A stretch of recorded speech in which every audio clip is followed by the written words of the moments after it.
नमस्कार। आज के इस वीडियो में हम चर्चा करेंगे बैंकों और एनबीएफसी या किसी अन्य वित्तीय संस्था द्वारा लोन एनपीए हो जाने पर सिंबॉलिक पोजीशन लिए जाने के प्रावधानों पर। बोरोवर्स को सबसे बड़ा कंफ्यूजन तब होता है जब बैंक या वित्तीय संस्थान द्वारा सिंबॉलिक पोजीशन ले लिया जाता है। तो सिंबॉलिक पोजीशन लेने के बाद में बोरोवर्स के क्या राइट्स हैं और उसके सिंबॉलिक पोजीशन के विरुद्ध में बोरोवर्स के क्या क्या अधिकार हैं, आज के इस वीडियो में हम इस विषय पर विस्तार से चर्चा करेंगे जो आपके लिए काफ़ी उपयोगी होगा। हमारे इस वीडियो के अंत तक बने रहिए और इस चैनल को सब्सक्राइब और अन्य लोगों के साथ में शेयर करना ना भूलें। सिंबॉलिक पोजीशन का मतलब यह होता है कि भौतिक कब्जा नहीं लिया है, केवल सिंबॉलिक कब्जा लिया है।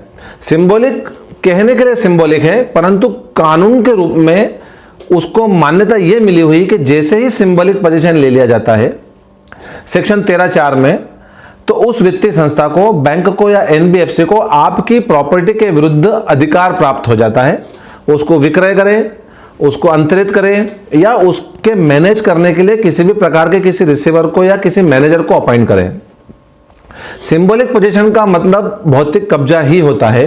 केवल भौतिक रूप से वो प्रॉपर्टी, उसकी चाबी या उसका पोजीशन जो होता है वो बैंक या वित्तीय संस्था के पास नहीं होता, परंतु कानून की दृष्टि में, कानून की नजरों में वो सिंबॉलिक पोजीशन एक तरह से पोजीशन ही है।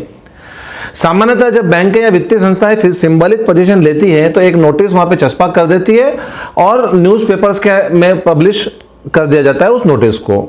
वो नोटिस आपके पतों पर भी भेजा जाता है जो आपको प्राप्त होता है। तो जैसे ही आपके प्रॉपर्टी या संपत्ति पे बैंकों द्वारा या वित्तीय संस्था द्वारा सिंबॉलिक पोजीशन ले लिया जाता है, तो सबसे पहले आपको यह करना है कि उस नोटिस को ठीक से पढ़िए। उस नोटिस को ठीक से पढ़कर और आपको यह देखना है कि आप ही की प्रॉपर्टी है, सही प्रॉपर्टी पे सिंबॉलिक पोजीशन लिया गया है और जो प्रॉपर्टी आपने मॉर्गेज करी है उसी जगह पर सिंबॉलिक पोजीशन लिया है। जैसे ही आपको सिंबॉलिक पोजीशन का पता चलता है या सिंबॉलिक पोजीशन का नोटिस प्राप्त होता है, तुरंत किसी एक्सपर्ट एनपीए कंसल्टेंट के पास में जाइए। किसी एक्सपर्ट के पास में जाकर सलाह लेंगे तो आप आने वाली समस्याओं से बच सकते हैं और आपको उसके विरुद्ध में कई अधिकार प्राप्त होते हैं। आप इस सिंबॉलिक पोजीशन के विरुद्ध में आप रिप्रेजेंटेशन भी फाइल कर सकते हैं जो किसी अच्छे कंसल्टेंट के द्वारा ड्राफ्ट किया गया है, या फिर आप जैसे आपको सिंबॉलिक पोजीशन का नोटिस मिलता है 15 दिन के अंदर अंदर आप डेट रिकवरी पे ट्रिब्यूनल में जाकर और फिर आप उसके विरुद्ध में स्टे भी ले सकते हैं। स्टे लेने के ग्राउंड्स होते हैं, स्टे किस बातों पर मिलता है, किन किन ग्राउंड्स पर मिलता है, ये हम हमारे आने वाले किसी वीडियो में आपके साथ में विस्तार से चर्चा करेंगे। आप हमारे इस चैनल के साथ में बने रहिए और इस चैनल को सब्सक्राइब जरूर करके रखिए ताकि आने वाले वीडियोस की जानकारी आपको मिलते रहे। तो डेट रिकवरी ट्रिब्यूनल में आपका अधिकार है, आप या सरफेस एक्ट ये बोलता है कि कोई भी एग्रीड पार्टी जो इससे प्रभावित हो रही है वो इस सिंबॉलिक पोजीशन के विरुद्ध में डेट रिकवरी ट्रिब्यूनल में जा सकते हैं।